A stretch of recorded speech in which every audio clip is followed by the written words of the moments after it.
밀키트라 해도 뭐 샐러드 같은 경우 그건 거의 조리가 안 된 상태로 오잖아요.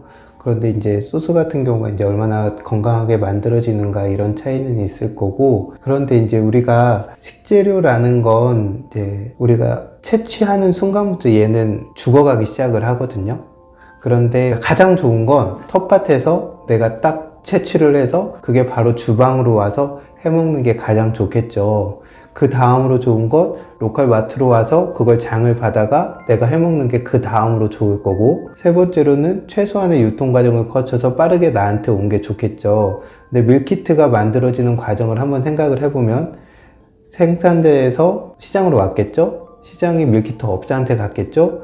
밀키트 업자가 그걸 사가지고 제품을 만들어서 배송이 돼서 나한테 오는 거잖아요. 이 어떤 식재료가 자신이 살아온 토양에서 이탈을 해서 나한테 오기까지 시간이 얼마나 짧느냐가 그 식재료의 어떤 영양이나 신선도하고 관련된 거거든요. 근데 그 과정이 하나하나 거치면 거칠수록 겉으로는 이게 신선식품 같지만 실제로는 신선하지 않은 것들도 많을 수가 있고, 두 번째로는 상업화된 상업 음식은 어쨌든 사람의 입맛을 사로잡아야 되잖아요. 그러기 위해서 가해지는 뭐 양념이 됐건 소스가 됐건 이런 것들이 있을 수밖에는 없거든요.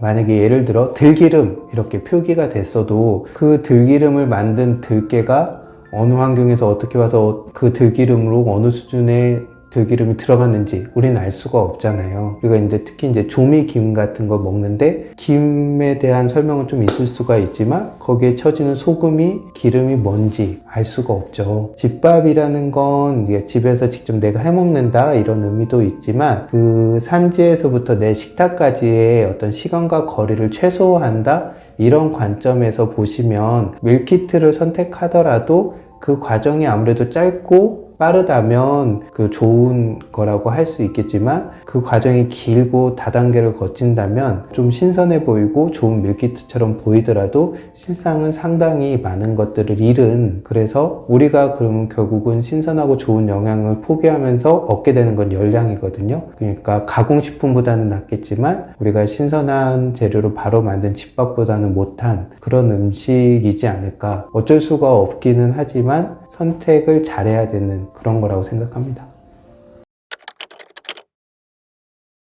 치매의 원인 중에 유전력 이런 경우는 이렇게 특별한 유전자의 결손으로 인해서 뇌가 빨리 퇴행하거나 손상되는 질병들은 있기는 해요. 그러긴 하지만 일반적인 경우로 봤을 때 유전자가 씨앗이라면 그 사람이 수십 년간을 어떻게 살았느냐가 어떤 토양과 같은 거라, 그 유전자가 스위치가 켜지고 안 켜지고는 그 시간이 저는 더 중요한 것 같아요. 타고난 유전자보다는 물론 그러니까 우리가 막 엄청 오래 살게 되면 당연히 확률은 높아지겠지만, 유전보다는 오히려 내가 어떤 인생을 살았는가, 그러니까 내가 즐겁고 행복하고 새로운 것을 많이 접하면서 많이 웃고 살았는가, 아니면 내가 정말 고심하고 스트레스 많이 받고 어떻게든 살아남으려고 애쓰면서 살았는가, 그런 시간들이 더 중요하다는 생각을 합니다. 치매에 있어서는. 생리라는 말 자체가 날생자 이치 이자잖아요. 그러니까 이 가임기 여성이 생리적으로 겪는 현상, 병이 아니고 생리거든요. 그래서 이제 한 달에 한 번 오기 때문에 월경이라고 표현을 하기도 하고, 그런데 호르몬의 변주가 불꽃이라면 내가 그동안 쌓아왔던 안 좋은 것들이 화약이라고 할 수가 있죠.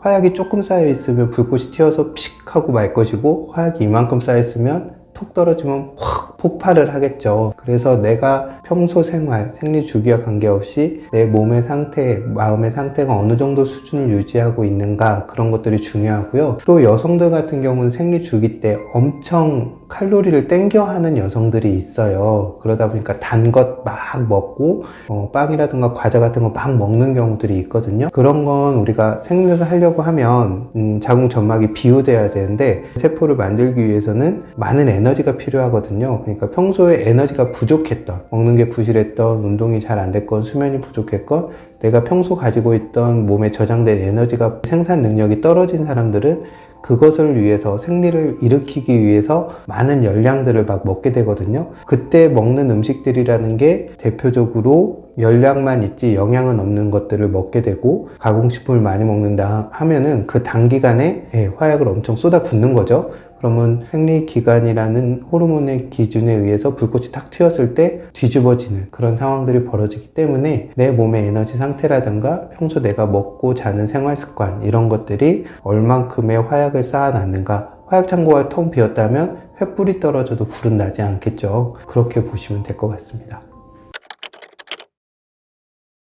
1차적으로 우리가 어떤 채소를 먹으면 좋다, 어떤 과일을 먹으면 좋다 할 때 그 결과물들은 대부분 실험실의 데이터예요. 인간을 대상으로 이 인간한테 양배추를 한 통씩 한 달을 먹였더니 무슨 변화가 있더라, 이런 데이터는 전 본 적이 없거든요. 인체 실험을 한 건 아니고 실험실의 데이터고, 대부분 거기에 들어있는 성분이 이래서 이럴 거다고 표현을 하거나, 아니면 가끔 동물 실험들을 통해서 어떤 데이터를 얻어내거나 이런 거기 때문에, 양배추를 생으로 얼마를 먹을지는 모르겠지만 우리 몸에 들어와서 독성을 일으킬 수준으로까지 양배추를 생으로 많이 먹는 사람이 얼마나 있을까, 저는 1차적으로 그런 생각이 들고요. 두 번째로는 모든 식재료, 특히 신선한 식재료에는 좋은 것도 있지만 나쁜 것도 같이 들어있게 됩니다.